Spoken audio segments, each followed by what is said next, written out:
Like whenever anyone writes, I'm not on hormone therapy, and you're just like leap out from behind the curtains and in the comment section, eek, it's too bad you don't know. Like you're at risk for everything.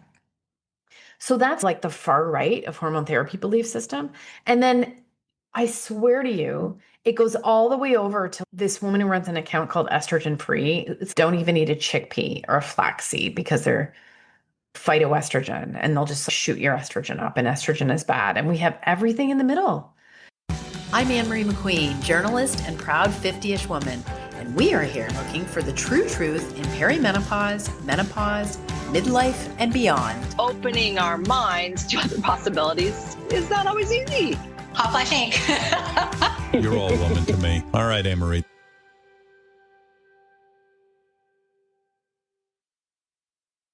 Has your doctor told you that you're too young for perimenopause? You just don't feel like yourself? You are not alone. Perimenopause can start earlier than you think. That's why Menolabs is here to support you with a range of products and the information you need to confidently speak up and get the care you deserve. They also offer science-backed products like their bestseller, MenoFit, a probiotic designed to help relieve symptoms like hot flashes and night sweats and more, all while supporting your overall health and wellness. Don't settle for less. Visit Menolabs and get the support you need today. Right now, they're offering our Hotflash Inc. listeners 20% off using code HOTFLASH20 at menolabs.com. Now for the small print, this statement has not been evaluated by the Food and Drug Administration. This product is not intended to diagnose, treat, cure, or prevent any disease. Welcome to the Hot Flashing Podcast. I'm your host, Ann Marie McQueen. I think it's fitting that I'm recording this on a Friday night at almost 10 o'clock because I'm going to start out talking about the fact that it's been 5 years since I launched this platform. I've known that it's been 5 years. I launched the newsletter at the beginning of June in 2020. I was a freelancer then, and I had so many projects, and I lost a few of them during COVID. And I thought it's really now or never for me to do this. So I started with a newsletter on MailChimp. I didn't know what I was doing. Everything was so hard, but I figured I would launch a newsletter and then just figure it out from there. My thinking was that the newsletter would become like the content would be the thing that would make money eventually. And everyone I talked to said, no, you just send out a newsletter and you use it to sell other things. And I would say, I don't know what I want to sell. And it was very confusing because I just felt if I just build an audience, then I can work this out. A couple of years later, I came across this. This is a thing. Along the way, they launched, Substack was launched. I don't know when. I wish it was then because I spent a lot of, MailChimp was really hard, but content became the product. And I found a book called Content Inc. by this guy, Joe Paluzzi. And this is his whole thing. He was saying people who try to sell content and explain it and try to get help get really bad advice because they're getting advice from marketers. I didn't mean to go down this road. It's just to explain how confused I've been about how to do this. But at the same time, I felt called, like definitely to do it and to provide the information that I did not see happening in 2017, 2018, when I realized I was in perimenopause and I made a Google alert, which, returns stories to you from across the world. And I just thought this content is terrible. And I love content. I've been a journalist for 30 years. I could do so much with this. And little did I know I was just creating a way for me to keep doing content, even though I'm older.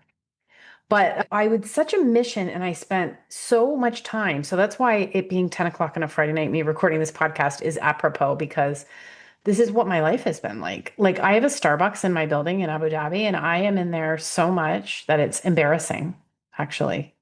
But I go there because I'll just work till the cows come home. But if I'm in my own apartment, I'll horse around.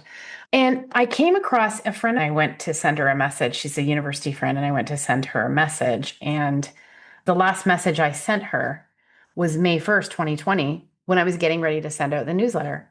And here it is. It just stopped me cold. Hi, how are you? Hope you're well, and I'm looking forward to a nice 10th floor reunion. That's our floor, our residence floor from McMaster. 10th floor chicks. I'm launching a newsletter about women's hormones in their 40s and wondered if you wanted to be in the intro list. Picking all my fave ladies would just need your email and birthday. I'm going to tell you something about that. I didn't say menopause or perimenopause. Can you tell that I was scared to say it? I was launching a newsletter on it and I was scared to say it. In 2020, I started saying all I want to do is to be able to say menopause without anyone being weird. Even my friends, I talked about this from when I got the idea in 2018 until I launched it in 2020. And like my friends, I could tell, like they're supportive of me, but I could also tell they were like, oh God, what's she on about? Like, we don't want to. They weren't really, I went through perimenopause hard from my early 40s, which is why I was called to do this, I think. Like so many women who didn't know they were in perimenopause, who struggled in so many ways and are doing things to help other women. This is what I was called to do. But my friends didn't really get bothered until they were later, until they were older.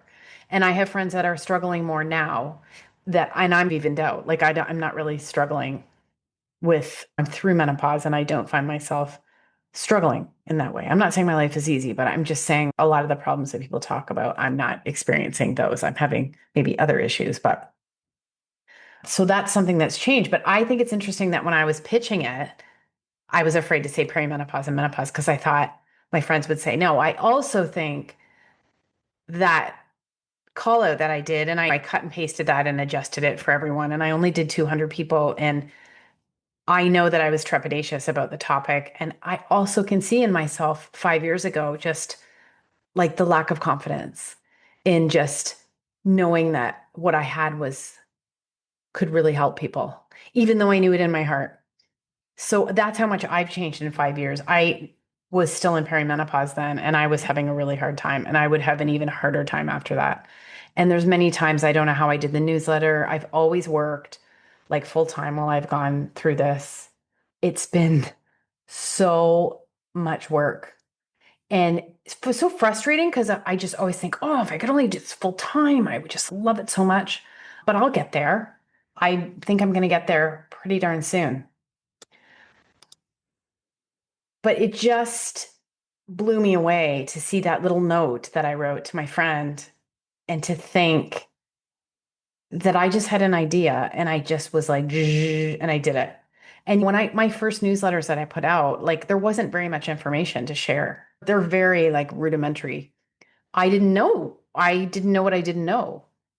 And 5 years later, I feel like in some ways I know less because I know more.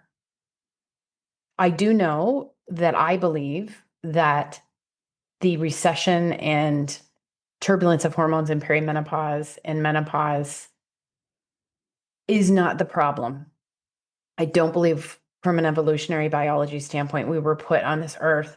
This was like, we adapted this to live past menopause. This is not an accident of nature, as Lara Briden likes to say. I believe that what happens to your hormones reveals the problem. And I think there's so much evidence and common sense for that backs that up.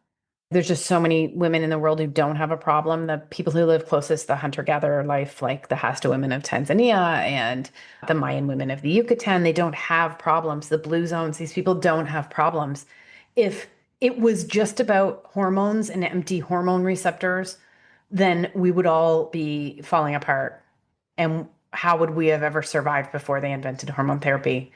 I also just believe so much that hormone therapy can really help. I get it in the neck from both sides.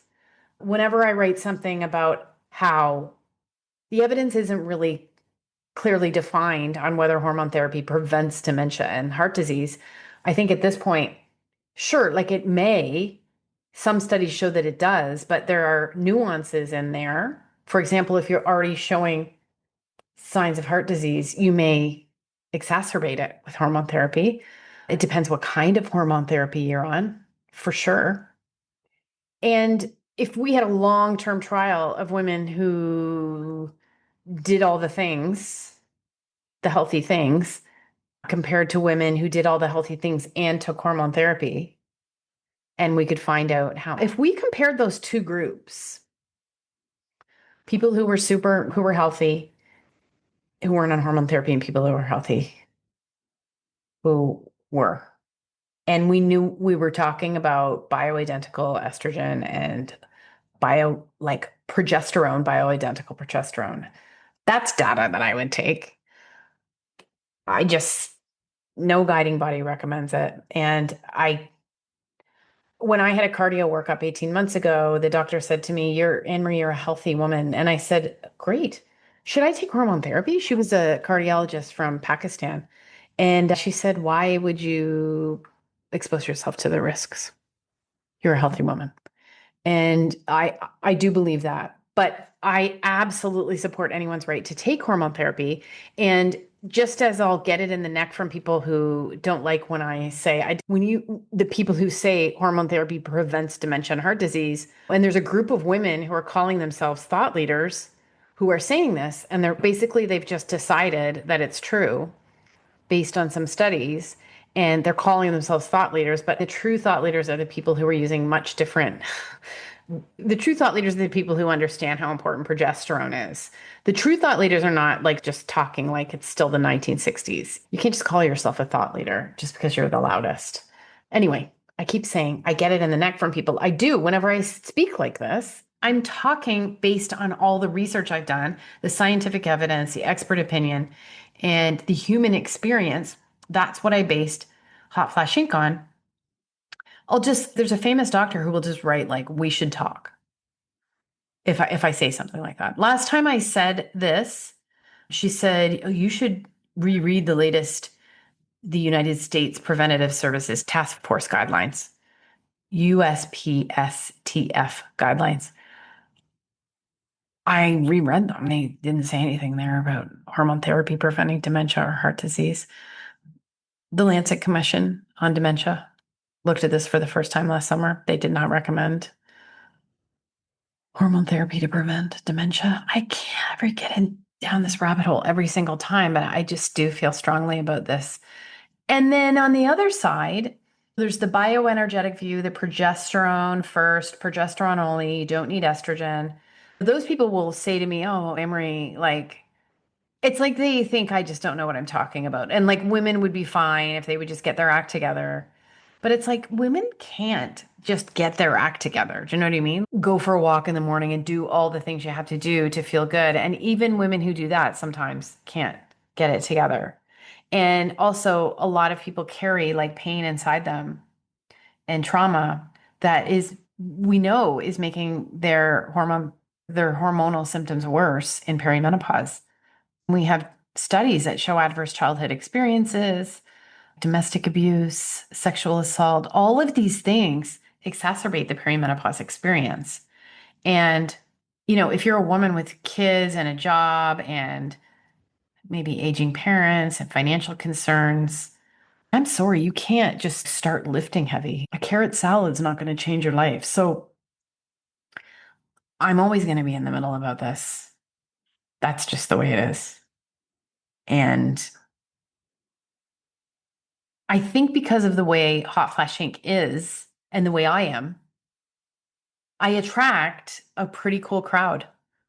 I've had a few bullies, but not many. And I think I get people who are on hormone therapy who are open-minded, and I get people who tried it and can't deal with it.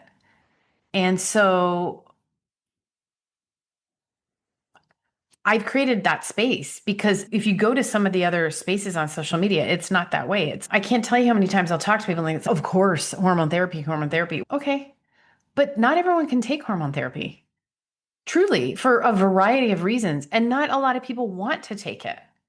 I talked to a CEO of a company who's not in the hormone therapy space, but in the menopause space. And she said, women don't want to jump on hormones. I think we've probably watched people in our lives like layer on medications and seen the complications that can happen from that. And look what's happening right now. First, it was hormone therapy that was going to change everything, right? Like hormone therapy, help you lose weight, it'll help you do this, it'll help you do that. And, you watched all these doctors and they're playing music and putting on their patches and popping their snowball. That's what my friend Julie calls the oral micronized progesterone. By the way, I love that. And then it's, like we need our testosterone. And by the way, I think it's so funny that commercially available hormone therapy is just fine, right? FDA approved commercially, pharmaceutical company produced hormone therapy is just fine. But compounded hormones, which millions of women use, creams, etc., those are some sort of scam. And if you want to know more about that, I would urge you to go back and listen to the podcast. Compounding pharmacies are not meth labs. I think this is funny because I've seen doctors make videos that are suspiciously similar to each other. I've seen this happen on more than one occasion. And then I think, why is this happening? And it's really interesting because I see it happening in the crypto space now. That's the other thing I'm obsessed with. Over in the crypto space, we're probably entering a bull market. And I saw two influencers deliver the exact same video. These are the 3 coins I'd buy in the upcoming bull market. And they were exact same coins in the exact same script. And this is what I've seen in the menopause space. I saw compounding pharmacies are a scam. I saw a video, 2 doctors doing their thing, and that was the words on the screen. This is a couple of years ago. And shortly after that, I saw one of the same doctors and another doctor separately making a video saying, natural is a weapon to keep women in their place. This is not an accident, right? This is messaging coming from above. I just need everyone to know that in almost every area, the influence is coming from people who were paid and expert at crafting a narrative. That's almost every trend. That's what it is. I thought that I was a trend spotter my whole life. I'm an excellent pattern spotter. And maybe I am, but most of the time I was spotting PR. And now I know there's a huge push now. There was a study that came out about supplements causing liver damage, and I have great suspicions about all of it. Just seems very interesting. As I did a podcast about chilling on my supplement use, and lo and behold, there's a lot of media coverage about people having liver damage from supplement use due to a study that came out. I don't believe any of these things are accidents. I'm going to give you a clip from someone I met at the Sharjah Entrepreneurship Festival. Her name is Shelley Frost. She's founder of The Fridge. The Fridge is like this awesome platform that organized all musicians in the UAE. She's a total visionary, and I interviewed her for the Sharjah Entrepreneurship Festival podcast just because a friend of mine works there and he asked me to. And it was some of the coolest people in the UAE, and I thought that's how I'll spend my Saturday because I'm weird like that. And then for some reason after, she was my age, she hasn't had a kid, and gotten married, and that's pretty hard to find. So we jived. And then after I asked her about hormone therapy, and what she told me blew me away. So I took a video, which I never did anything with. And I'm going to play that for you now.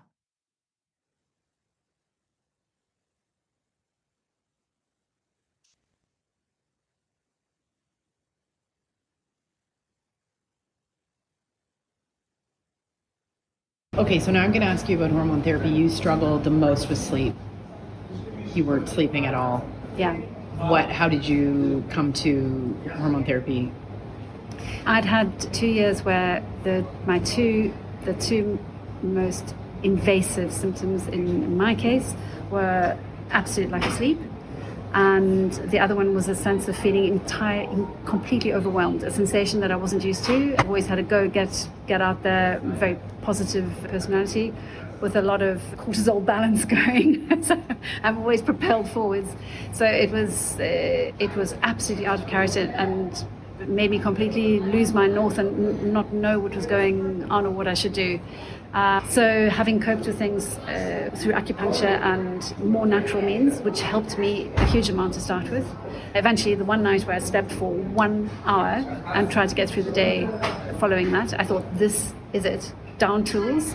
And I decided just to go through, as I've always done in life, go through one thing to the next until I found the solution. And that's how I came across hormone therapy. We're chatting to the doctor. She made me understand that, in fact, how outdated and misleading that whole cancer research thing we've been fed for decades is. It's genuinely laughable. And how incredibly small these microdoses are within HRT nowadays with what we take. And it's enough just to maintain those many functions within the body. I think that was the greatest learning for me, because I thought that somehow you attach the lack of hormones principally to reproduction and then probably hot flashes. And that was pretty much it in my understanding. Understanding, though, how deeply essential to the body, so many essential bodily functions, digestion being another one, and we can go on, that are completely divorced from those. The reproductive side is obviously minuscule. And for me, with taking that plunge with something I knew was completely reversible, I was ready to try anything, so I'll try this. And honestly, in my case, it was like flicking a switch. In less than 24 hours, I was 100% back. Literally, not even, I was just 100% myself, and it's remained that way ever since. Wow.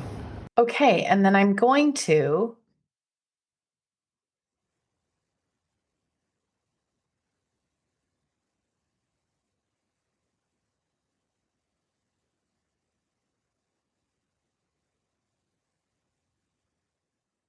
and I'm just going to read you a couple of messages that I got.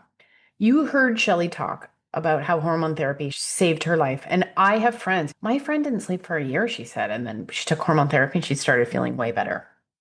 So here is Stacy Swanson, who is Stacy Yogini on Instagram. And she wrote to me, I am so sensitive. The slightest things I ingest set me off. I'm constantly chasing the supplement fix, and MHT, hormone therapy, makes me feel awful, even in the smallest doses. But yet I keep trying because everyone says I'm going to die without it. She's almost 5 years post-menopause. And she actually deleted most people on social media because she's tired of hearing about how she's not going to make it if she doesn't go on hormone therapy. I get messages like that a lot. I'm going to read you another one from a doctor. And I was going to interview this doctor, and then she freaking wrote to me, and I was just blown away.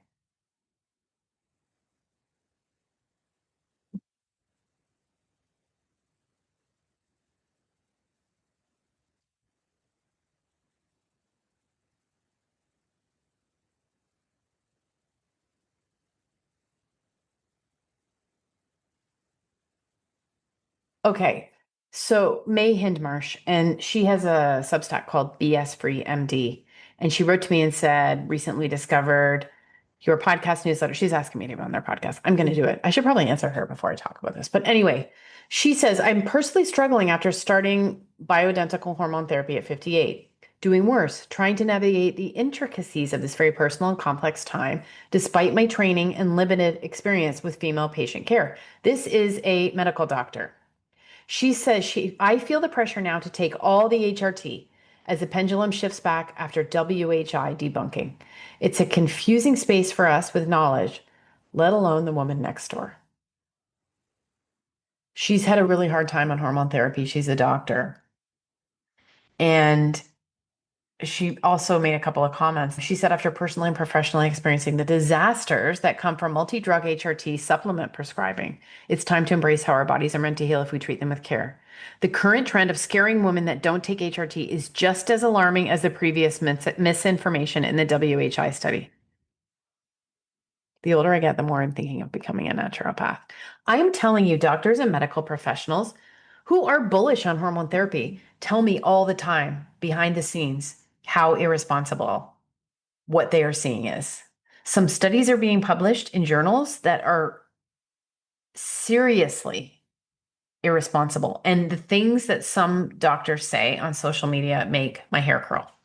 So I'm just here doing my thing, trying to put it all together and not make anyone angry. I could talk about this all day long. One thing I know for sure is that there are so many different viewpoints on hormone therapy, and everyone thinks they're right. Like everyone does. And the people that really impress me are the people who aren't assholes about it, basically.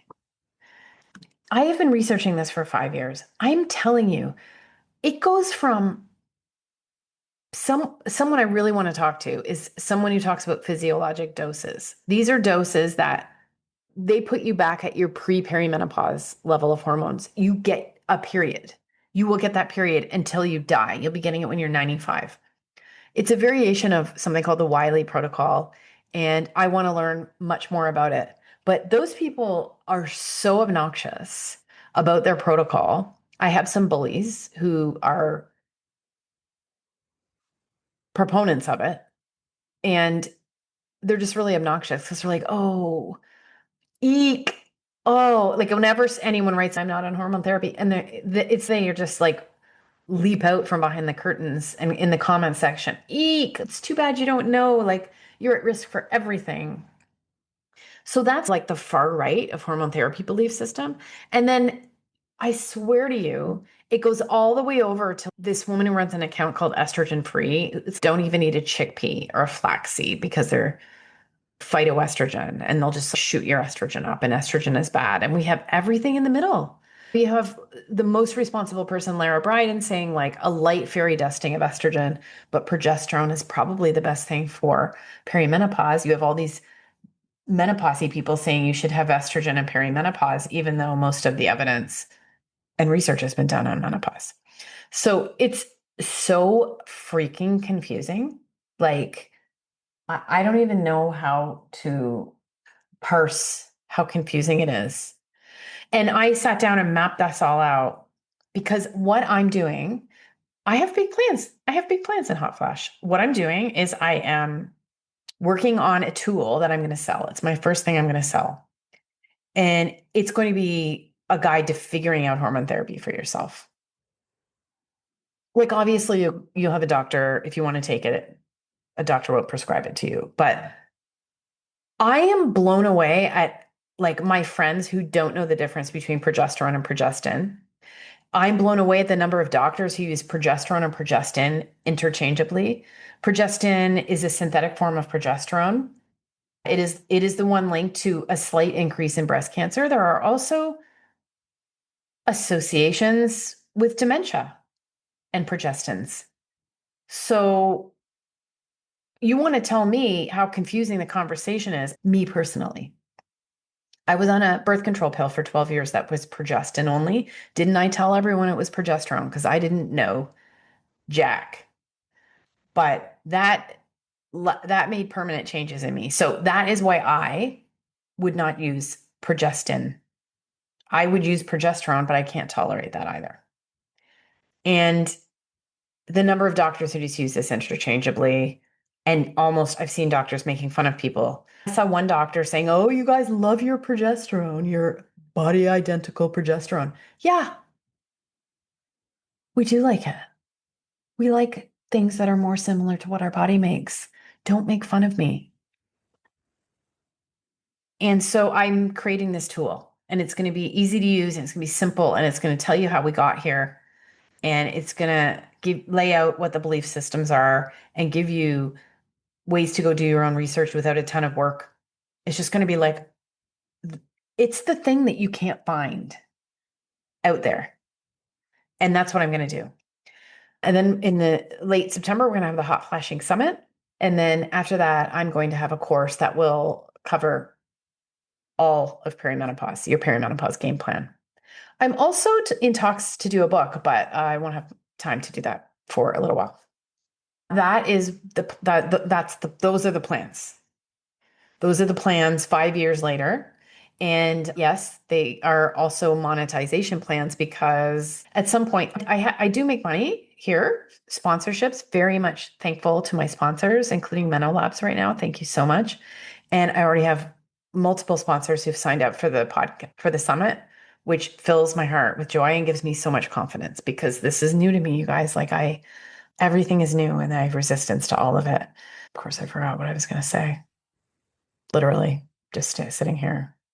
Forgot. Oh, it's monetization. Yeah. I want to do this full time. There's so much I could do if I had full time. And I'm tired of feeling so torn in my mental focus. So that's what's happening.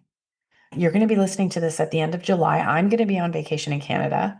I'm recording this in like mid-July. We're going to be working real hard on the summit. The summit's going to be free. There will be a VIP tier that you can sign up for that you will be able to get this tool. The first look at this tool will go to the people who sign up for the VIP level of the summit.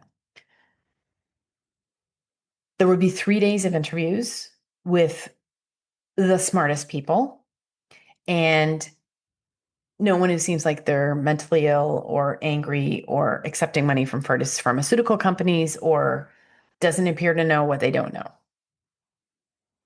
or thinks they know everything or who calls themselves a thought leader.